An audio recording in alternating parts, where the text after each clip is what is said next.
According to Cognitive Market Research, the global commercial aircraft cabin trash compactors market will be $55,845.2 million in 2023.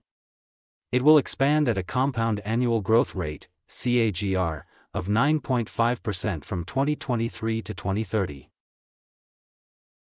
Market drivers: mergers between leading manufacturers to propel market growth, market restraints, strict regulations on disposal and reuse of cabin waste to restrict market growth. Get to know about the competitor analysis, regional analysis, country analysis, segment analysis, market trends, technological trends, SWOT analysis, and more by requesting Sample Page's latest published market research copy.